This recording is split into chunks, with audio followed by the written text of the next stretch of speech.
My ex didn't raise his voice. He didn't need to. At the clinic entrance, he told security, "She's been indecisive all morning." I was holding the intake receipt, double stapled, the time stamped wrong. 5 people heard him. None of them corrected him. If I was marked unstable, the file would justify everything that followed. I unfolded the receipt and saw a procedure code I didn't recognize. When I looked up, the nurse was watching me. Not him. Her hand hovered over the ultrasound controls. Then she stopped moving. I stepped inside the waiting room and took the last chair by the outlet. The vinyl seat stuck to the back of my legs. I smoothed the receipt on my knee, then smoothed it again. The clock above the check-in window read 9:12.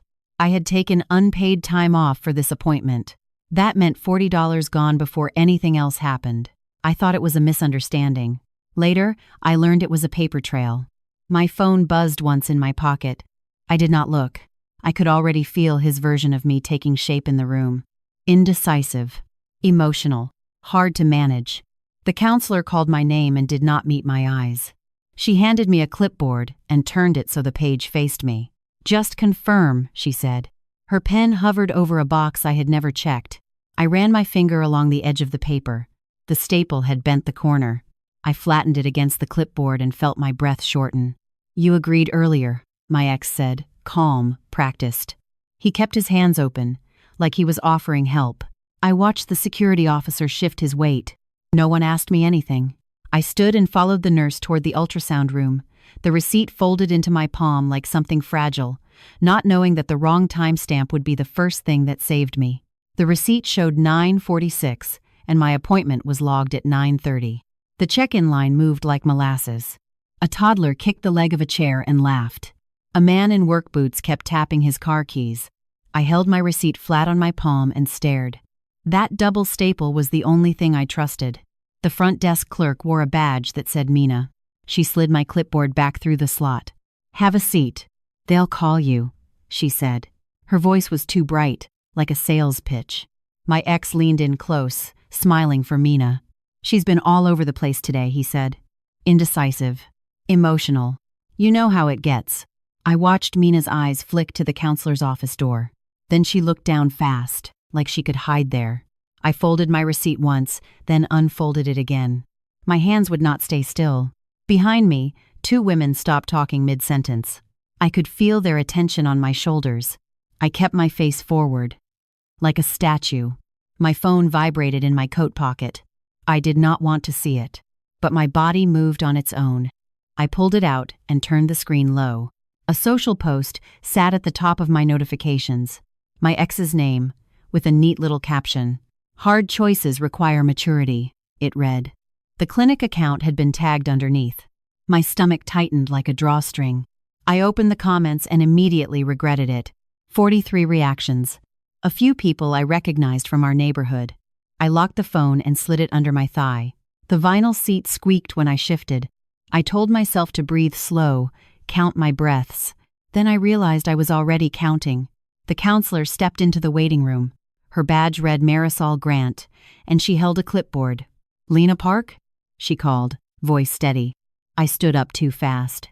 The receipt almost slipped from my fingers. I caught it, then smoothed the paper twice. Marisol noticed, then pretended she did not. Inside her small office, she closed the door gently.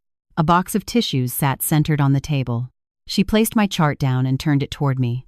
"I just need to confirm your decision," she said. Her pen hovered over a line, already marked. I leaned closer and read the sentence twice. The words felt clean and official, like they had always belonged there. My ex took the chair beside the door. He crossed one leg over the other. He looked relaxed, like a man at a dentist visit. "She's been unstable," he said, like it was a fact. "This can't be trusted." Something in me snapped into place. Quiet and cold. I set my receipt on the table between us. I pressed my fingertip onto the wrong timestamp. "Say it once more." "On record." Marisol blinked. Her pen stopped moving. For the first time, she looked at me directly. My ex gave a small laugh, like I was being dramatic. "I'm trying to protect her," he said. He turned his palms up, rehearsed and gentle. "Everyone can see what's happening." Marisol cleared her throat. "I'm going to step out one moment," she said. She lifted the chart and opened the door. In the hallway, I heard her speak low. Then I heard a printer start, sharp and fast. My ex's smile faded at the edges. He kept glancing at my phone on the table. I grabbed the phone and opened my notifications again. A message preview from an unknown number appeared. I tapped it before I could talk myself out of it. It was a screenshot, blurred like someone moved too fast. Most of the text was smeared gray, but one line was crisp, like it wanted me to read it. Patient requests termination. Consent verified. My throat went dry. I looked at the timestamp on the screenshot. 9:31. I slid the phone face down and held my receipt tighter. The wrong timestamp was 9:46. My appointment, the system said, started at 9:30. Marisol came back in with Mina from the front desk. Mina looked like she had been asked to play referee. Her hands kept twisting the lanyard on her badge. "We have to follow procedure," Marisol said. Her voice was careful, not kind. Mina set a small stack of papers on the table. My ex leaned forward, ready to steer the moment. "She's been spiraling," he said, softer now. He nodded at the tissue box, like proof lived there. I pushed the tissue box aside with 2 fingers. Then I pulled my receipt toward me again. I opened my phone and slid it across the table, screen up. The blurred screenshot sat there like a threat, a sentence that could erase me if I let it. Marisol's eyes dropped to the screen. Mina's face went pale. My ex stopped moving. Then Marisol said something I did not expect. "Who verified consent?" she asked quietly. My ex opened his mouth, then closed it. He looked at me like I had betrayed him, like the room was supposed to belong to him. Mina reached for the papers with shaking fingers. She flipped the top page and froze on a signature line. Her thumb rubbed at the ink like it could smear away. The initials on the form were not mine. Marisol swallowed hard and stood up. "I need the nurse," she said, already backing toward the door. And when she left, she took the chart with her. Marisol left us in that office like a paused recording. My ex sat back and tried to look bored. Mina stood by the table, fingers on the papers. I kept my phone in my hand, screen dimmed. The blurred screenshot felt hot against my palm. I folded the receipt once, then opened it again. 9:46. Wrong. Useful. The ultrasound room was not the only room that mattered. My ex leaned toward me, voice low. "Stop making a scene," he said. His smile did not reach his eyes. I stared at the tissue box I had shoved aside. It sat crooked, like it had been touched by too many hands. I imagined my name in a file, stamped and final. He nodded at Mina, like she worked for him. "You see what I deal with," he said.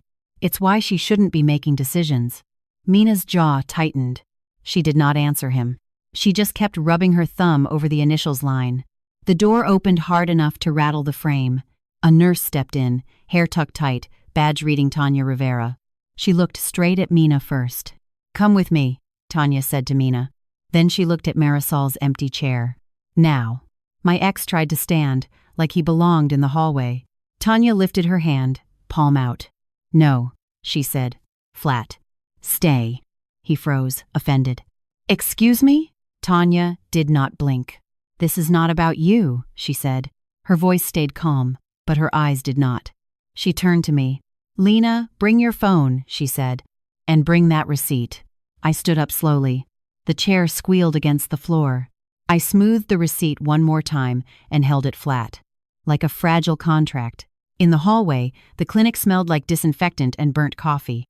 Someone's lunch had been reheated in a microwave somewhere. I followed Tanya and Mina past the ultrasound rooms, past the door where I was supposed to lie down and comply. We stopped outside a smaller office with a frosted window. A sign on the door read, "Records." Tanya knocked once, then opened it without waiting. Inside, a woman in a cardigan sat at a computer. Her badge read Nadine Brooks. She looked up too fast, like she had been warned. Tanya shut the door behind us. The click sounded final. Nadine's eyes landed on my receipt, then on my phone. "What is this?" Nadine asked, careful. Her hand drifted toward the keyboard, then stopped. Tanya pulled a red folder tab from a stack beside the printer. She slid it across the desk like it had weight. 9:31, she said. "That message says consent was verified." Nadine swallowed. "That could mean, it means someone wrote it into her chart," Tanya said. "And then someone tried to backfill the timeline." My ex was not in the room. For the first time today, his voice was missing. The quiet felt like air I could finally breathe. Nadine clicked the mouse twice. A screen filled with lines of text and timestamps. I could not read most of it from where I stood. Tanya leaned over the desk. Her finger pointed at a line. "Read that one out loud," she said. Nadine's mouth opened, then closed. She looked at Tanya like she wanted permission to lie. Tanya did not move. "Out loud," she repeated. Nadine read. Voice thin. Patient expresses certainty. Requests termination. Partner present. Consent verified. My stomach dipped. Partner present. Those words landed like a hand on my throat. Tanya tapped the desk with one knuckle. "Time?" she asked. Nadine's eyes flicked down. 9:31, she said. I held up my receipt with 2 fingers. The paper trembled even though I tried to steady it. "My receipt is stamped 9:46, I said. I was still in the parking lot at 9:31. Tanya took the receipt from me gently. She set it on the desk beside the keyboard. Then she smoothed it flat, same motion I'd been doing all morning. The behavior hit me like a mirror. She was doing it too. Nadine kept scrolling. Lines moved up and down like a slot machine. Tanya's eyes narrowed. "There," Tanya said, and her voice changed. It sharpened. Nadine stopped scrolling. Her cursor hovered over a note header. Tanya read it before Nadine could. "Addendum entered per attending request," she said. Then she looked at Nadine. "Which attending?" Nadine's eyes watered, just a little. She reached for a paper notepad and then stopped. Her hands hovered, unsure what they were allowed to touch. "I can't say," Nadine whispered. Tanya leaned closer. "You can," she said. "You just haven't decided to." I opened my phone again and pulled up the screenshot. I held it beside the chart on the screen, lining up the time. 9:31, 9:46. A gap you could drive a truck through. Tanya exhaled slowly through her nose. Then she turned to me. "Lena," she said, "did your ex have access to your portal login?" Her use of the word portal made Nadine flinch, like it was a door no one wanted opened. "My phone," I said. He knew my passcode for a long time. I hated how small my voice sounded. Tanya nodded once, like she had expected it. Then she reached into a drawer and pulled out a small slip of paper. She set it on the desk between my receipt and Nadine's keyboard. It had a number printed in thick black ink, and a label in plain words. Ethics Complaint Receipt Number 20419. My skin went cold. "Why do you have that?" I asked. Tanya did not look away from me. "Because this is not the first time," she said. "And because someone keeps choosing patients who won't fight back." The twist did not come from the screen. It came from her certainty. It was not just my ex. He was loud. But he was not the author. He was the delivery system. Someone inside the clinic had been writing the story, and he had been reading it like a script. Nadine's chair rolled back an inch with a squeak. She pressed her lips together, shaking her head. Like denial could erase timestamps. Tanya picked up my receipt and held it against the slip. The numbers did not match, but the idea did. Paper trail. Receipts. Records. She set both papers in front of me. "Do you want to file this now?" she asked. "If you do, we freeze the chart and call compliance." My mouth went dry again. Outside the frosted window, footsteps passed by. A laugh. A cough. Life going on like normal. I thought of my unpaid time off. Of my rent due in 11 days. Of my ex's post sitting online, growing teeth. I nodded. Once. "Yes," I said. "Now." Tanya opened the door and called into the hallway. Voice steady. "I need compliance in records," she said. Immediately. Then she turned back to me and lowered her voice. "And Lena," she said, "your ex is not leaving this building with access to you." The chart addendum listed one name, Dr. Calder. The compliance officer arrived with a rolling laptop bag. His badge said Omar Ibarra in clean block letters. He shut the records door behind him and clicked the lock. He set a black folder on the desk and opened it. Inside were forms with tiny checkboxes and wide margins. He moved like a man trained to look calm. I checked the wall clock without meaning to. 10:19. I had to pick up a grocery order at noon or lose the slot. My stomach kept reminding me I had only eaten toast. Ethics receipt number 20419 changed the room's temperature. Omar looked at Tanya. Then he looked at Nadine, still seated at the computer. "Tell me what happened," he said. Voice even. Nadine's hands hovered over the keyboard. She did not type. Tanya slid my double-stapled receipt across the desk again. She tapped the wrong timestamp with her finger. Omar leaned in and read it. He pulled a small notepad from his pocket and wrote one line. His pen scratched softly, like a match head. "You were in the parking lot at 9:31, he said to me. "Yes," I said. My car clock said 9:28 when I parked. Omar nodded once. Then he turned the notepad toward Nadine. "Pull the access log for the chart," he said. "Every edit. Every addendum." Nadine swallowed and finally touched the keys. Click, click, click. The computer fan spun up, a low whine. Tanya stood at my shoulder, close enough that I could feel her calm. She smoothed the receipt again, slow and steady. I realized I was copying her breathing. Omar opened his folder and slid a form toward me. "Your statement," he said. "Just facts, times, who was present." I picked up the pen. My fingers trembled around it. I wrote my name at the top, then stopped. The air felt heavier when I realized what this meant. If the file said I was unstable, I could be ignored anywhere. In a clinic, in court, on the internet. From the hallway, I heard my ex's voice. He was talking to someone, warm and loud, performing. Tanya's eyes flicked to the frosted window. She did not move toward the door. She just said, "Security is keeping him in the lobby." The word lobby sounded harmless, but I pictured him pacing by the water fountain, smiling at strangers, collecting sympathy like coins. Nadine turned the monitor slightly. A list of entries appeared, each with a time. Most of it looked like a foreign language. Omar leaned closer and pointed. "This one," he said. "Read it." Nadine's voice went thin again. "Addendum entered," she read. "Per attending request." Omar did not blink. "Which attending?" he asked. Nadine's eyes darted toward Tanya, then back to the screen. Her fingers made one more click, reluctant. A name populated the line. Not just a name. A title, too. "Dr. Calder," Nadine said, barely above a whisper. I felt my jaw tighten. I had not even met Dr. Calder. But Dr. Calder had been inside my chart like a hand. Omar wrote the name in his notepad. Then he asked a question that made Nadine flinch. "Where are the communications?" he said. "Requests are not made in the air. Show me the messages." Nadine hesitated. Her cursor hovered over a tab.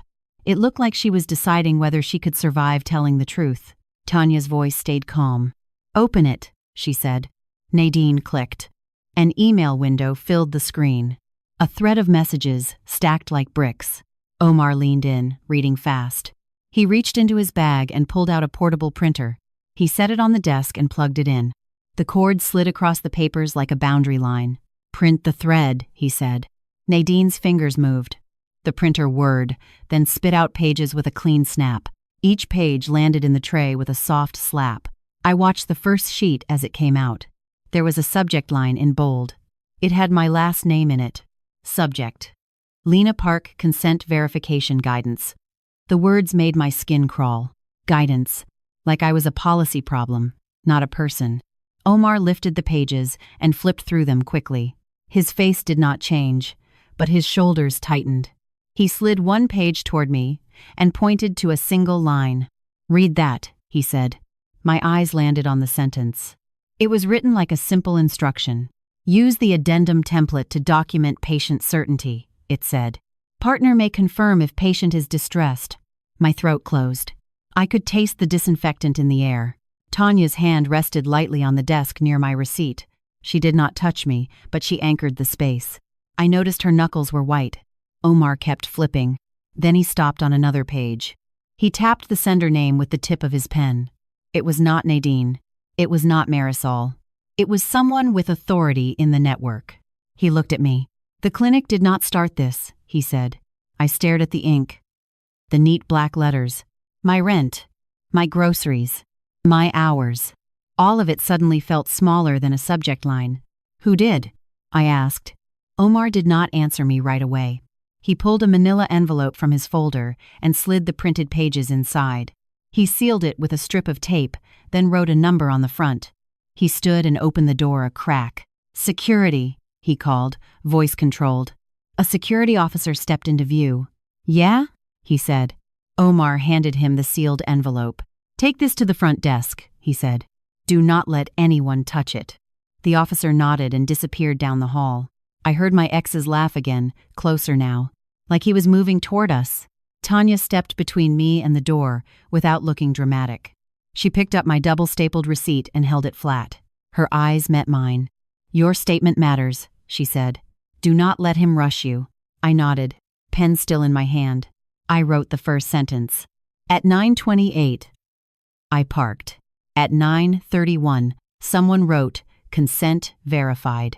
And then Nadine made a small sound. Half cough, half gasp. She was staring at the screen again, frozen.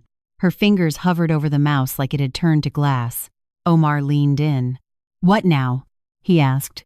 Nadine swallowed hard. She pointed to the top of the email thread, where the earliest message sat. It had been sent yesterday evening, after clinic hours.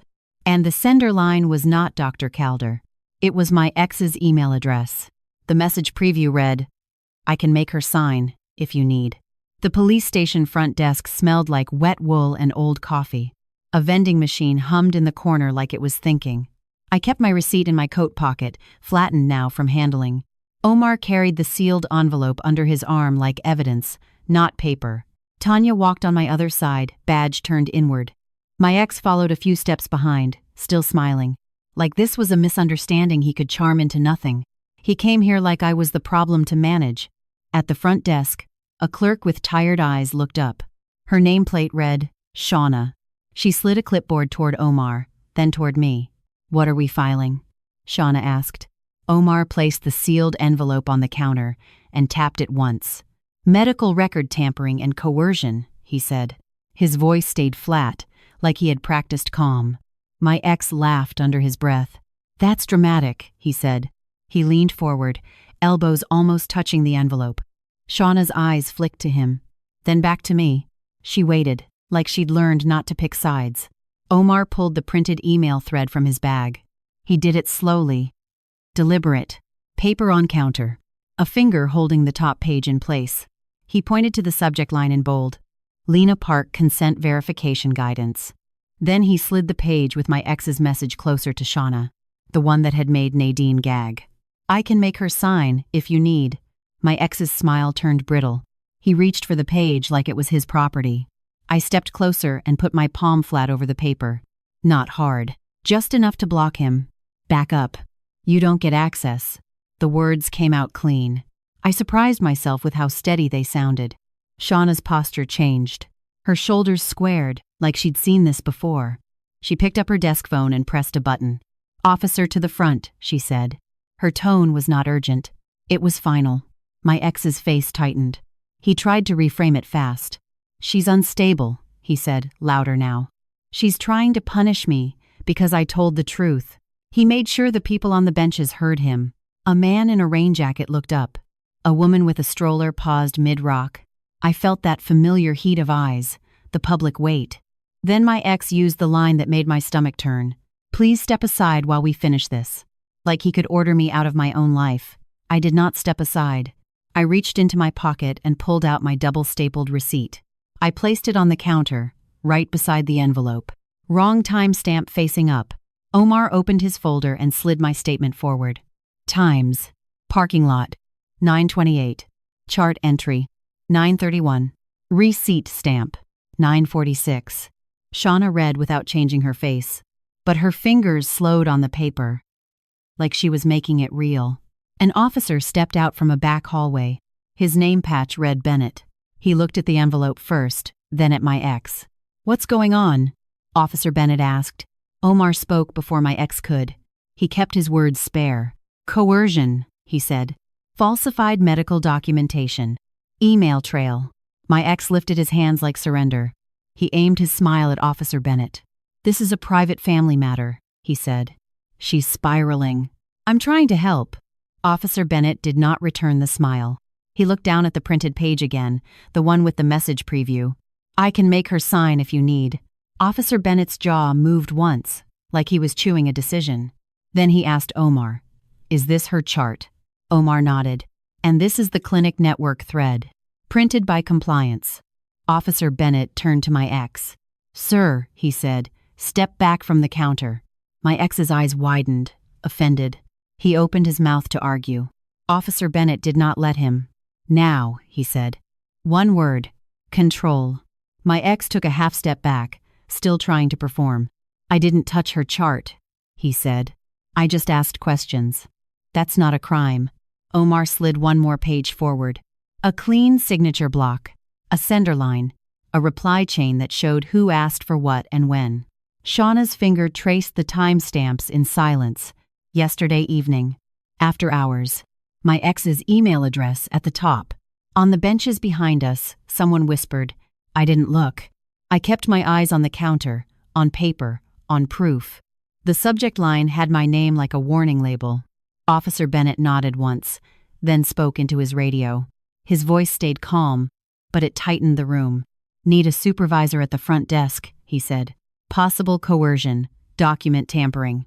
My ex's breathing changed. Fast, shallow. He glanced at Tanya, then at me, then at the exit. He tried a new angle, softer. "Lena," he said, like we were alone. "Let's go home. You're tired." I stared at his shoes, damp from the rain. I thought about my rent due in 11 days. About losing my grocery slot at noon. About the clinic post still sitting online. Growing. I looked up at him. "You don't get to decide when I'm tired," I said. The supervisor arrived with a clipboard and a heavier presence. Her nameplate read Sergeant Dahlia Hughes. She listened while Omar spoke, while Tanya confirmed the ethics receipt number, while I pointed to my receipt and the 946 stamp. Sergeant Hughes asked me one question, plain. "Did you consent to anything before you arrived?" "No," I said. The word came out like a door closing. Sergeant Hughes turned to my ex. "Sir," she said, "step over here." My ex held his smile too long. It looked glued on now. "I'm not doing anything," he said. "This is insane." Sergeant Hughes nodded once, like she'd heard that line 1,000 times. Then she said, "You are being separated from her while we investigate." My ex's voice rose. "You can't do that," he snapped. "She's my—" He stopped himself, like he had almost claimed something he could not legally claim. Sergeant Hughes lifted her chin toward Officer Bennett. Officer Bennett stepped in close to my ex, not touching yet, just taking space away. Shauna slid the envelope into a tray behind the counter. Her hand covered it like a lid. My ex made one last attempt. He leaned toward me, eyes sharp now, no softness left. "You think this makes you look strong?" A hissed.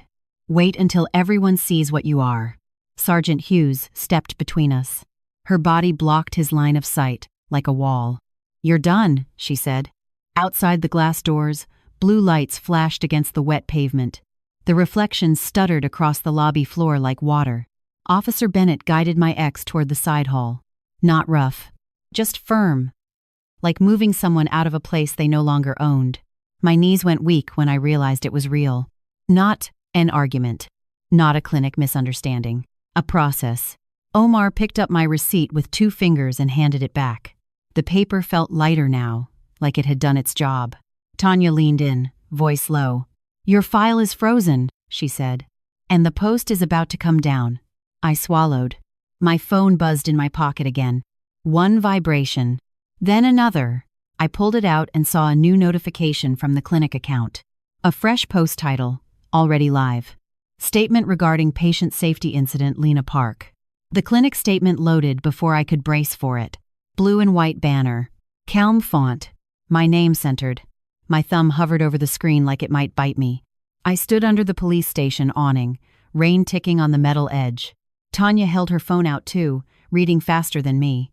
Omar kept his sealed envelope tucked under his arm, still careful. The post did not call me unstable. It called it a patient safety incident. It promised an internal review. It was written like no one had cried today. I scrolled, slow. My mouth tasted like old coffee and wet air. My receipt sat in my palm, softened from being handled. I folded it once, then stopped myself. They finally used my name correctly. I walked to my car like I was underwater. The parking lot lights smeared on the wet pavement. Inside the driver's seat, everything smelled like my life. Gum wrappers in the cup holder, a grocery pickup sticker on the dash from last week, the cheap hand sanitizer I hated. I set my phone face down on the passenger seat. I set the receipt on top of it, like a paperweight. Then I stared at the steering wheel until my breathing slowed. My phone buzzed again. I flipped it over and saw the comments section shifting. Not kindness. Not justice. Just a new direction. Someone wrote, "Wait, why is her name in the statement?"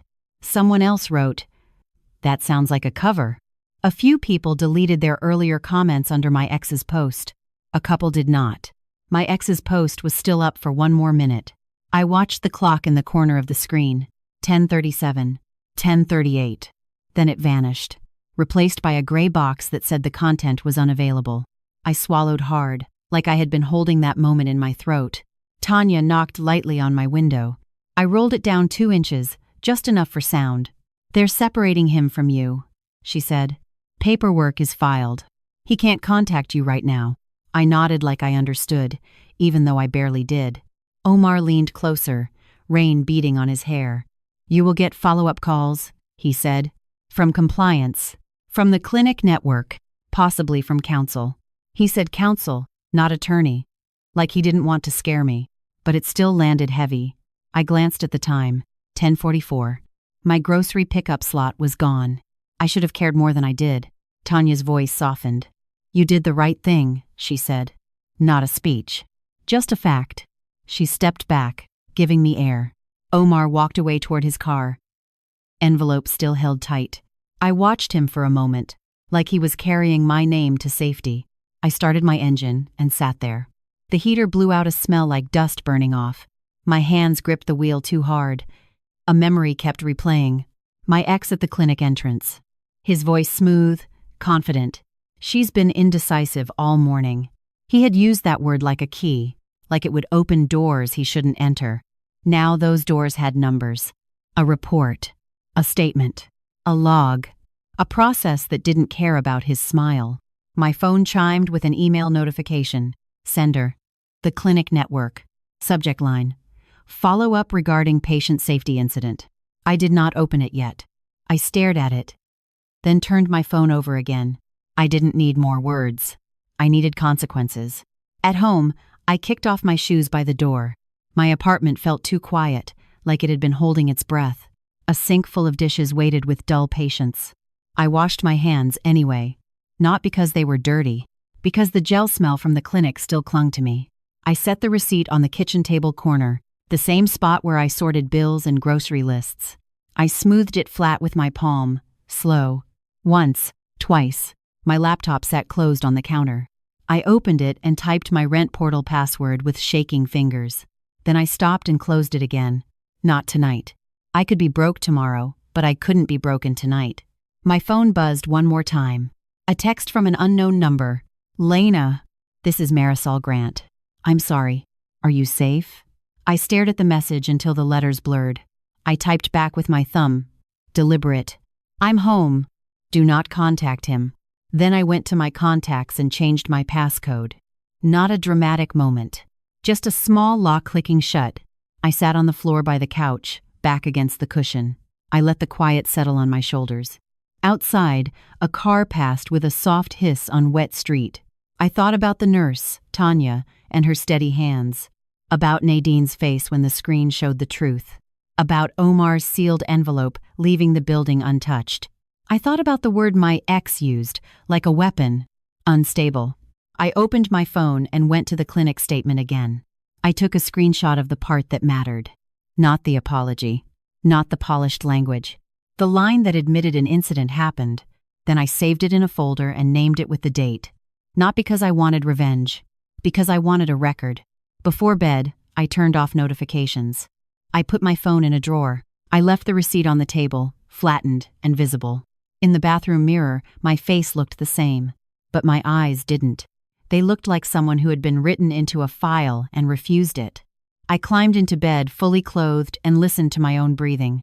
I counted it once, then stopped. The next morning would have calls, forms, meetings, people saying careful words. But tonight, My apartment was mine, and my name was mine.